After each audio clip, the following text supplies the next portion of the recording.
नमस्कार दोस्तों, आज हम भेड़ बकरियों में होने वाली कॉमनली बीमारी जिसे हम ऑर्फ बोलते हैं उसके बारे में इस वीडियो के माध्यम से चर्चा करने वाले हैं। ये एक प्रकार की वायरल बीमारी है जो पैरापोक्सो वायरस के कारण भेड़ बकरियों में फैलती है। इस बीमारी को ऑर्फ के अलावा भी कई नामों से जाना जाता है, जैसे कि कॉन्टाजियस इथाइमा, शोर माउथ, स्कैबी माउथ और कॉन्टाजियस फ्यूसियल डर्मेटाइटिस। इन नामों से भी इस बीमारी को जाना जाता है। यह बीमारी ज़्यादातर या फिर यूँ कहें कि यह मुख्यतः भेड़ बकरियों में होने वाली बीमारी है। इस बीमारी का शुरुआती लक्षण देखें तो इसके अंदर पशु के मजल या फिर लिप्स पर छोटे छोटे प्यूस्यूल बन जाते हैं, मतलब कि दाने बन जाते हैं, और फिर ये धीरे धीरे 1 से 2 दिन के अंदर बड़ा आकार ले लेते हैं। तो इसके बारे में आगे बात करने से पहले मेरी आपसे विनती है कि आप वीडियो को पूरा देखें और जानकारी अच्छी लगती है तो चैनल को सब्सक्राइब और वीडियो को लाइक जरूर करिएगा। तो चलिए आगे बात करते हैं। यह बीमारी अधिकतर मजल और दोनों होठों पर होती है। लिप्स पर होने की वजह से यहाँ पर आसपास सूजन आने लग जाती है, जिसके कारण पशु के अंदर सेकेंडरी इन्फेक्शन होने की संभावना भी बढ़ जाती है। जैसे कि आप इन बकरियों के अंदर देख सकते हैं, इनको दोनों लिप्स पर प्यूस्यूल बने हुए हैं। ये प्यूस्यूल्स किसी बकरी में कम तो किसी बकरी के अंदर भयंकर तरीके से बने हुए हैं।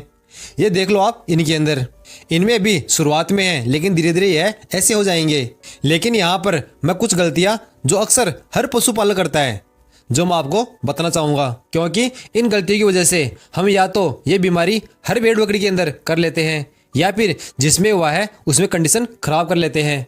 पहली गलती की बात करूं तो यह एक ऐसी बीमारी है जो एक बकरी से दूसरी बकरी में फैलती है। मतलब कि अगर इस बीमारी से ग्रसित बकरी को कोई अन्य बकरी इसके लिप्स को छू लेती है तो इसका वायरस उस बकरी को भी ग्रसित कर देता है। तो जिस बकरी के अंदर यह बीमारी हुई है उसके पास में अन्य बकरी को ना रखे, ना ही उसका जूठा खाना और पानी अन्य बकरियों को ना दे। जैसे इस पशुपालक ने यह गलती की है जिससे यह अधिकतर बकरियों में धीरे धीरे फैल रही है, तो इसका आप ध्यान रखिएगा। दूसरी गलती की अगर बात करें तो अगर जिन भेड़ बकरियों में यह बीमारी हो रखी है तो आप उसे खाने में या चारे में मुलायम चीज़ें खिलाएं। जैसे कि यह पशुपालक इन सभी बकरियों को यह नुकीला चारा खिला रहा है। इसकी वजह से क्या होता है दोस्तों कि बकरियों के अंदर चारे को होठों से उठाकर खाने की आदत होती है, और जब ऐसे नुकीले या फिर कांटेदार चारे को बकरियां खाती है तब ये पशु के होठों पर चुभने लग जाते हैं और घाव क्रिएट करते हैं। तो आपको पशु को मुलायम चारा खिलाना चाहिए। दोस्तों, इस बीमारी से ग्रसित भेड़ बकरियों के अंदर सेकेंडरी इन्फेक्शन होने की ज़्यादा संभावना होती है, जिसके चलते हालत ख़राब हो जाती है, या फिर कभी कभार इस जगह पर मक्खियाँ बैठ जाती है और वो अपने अंडे यहाँ पर छोड़ देती है, जिसके चलते वहाँ पर मैगट पड़ने की संभावना हो जाती है। तो इसके इलाज के बारे में हम बात करें तो आप अगर घर पर खुद इसका इलाज करना चाहते हो तो आपको इस घाव को लाल दवा, जिसे पोटेशियम परमैंगनेट भी बोलते हैं, उसके सॉल्यूशन से साफ करना है, या फिर आप वहाँ पर घी मतलब मक्खन और हल्दी को भी लगा सकते हो। इसके साथ में ग्लिसरीन का भी उपयोग कर सकते हो। लगभग में यह इससे ठीक हो जाती है, लेकिन इसके अंदर यह इलाज लंबा चल सकता है, जिसके कारण यहाँ पर सेकेंडरी इन्फेक्शन होने की चांस बढ़ जाते हैं या फिर मैगट भी बन जाते हैं, जिसके कारण स्थिति ज़्यादा खराब हो जाती है। तो इसके अंदर इलाज की बात करें तो हमें सबसे पहले तो इसके अंदर सेकेंडरी इन्फेक्शन को रोकने के लिए एक एंटीबायोटिक का उपयोग करना पड़ेगा, जो हम एंड्रोफ्लोक्सासिन काम में ले सकते हैं, या फिर इसके स्थान पर सेफ्ट्राजोन 1 ग्राम को भी काम में ले सकते हैं।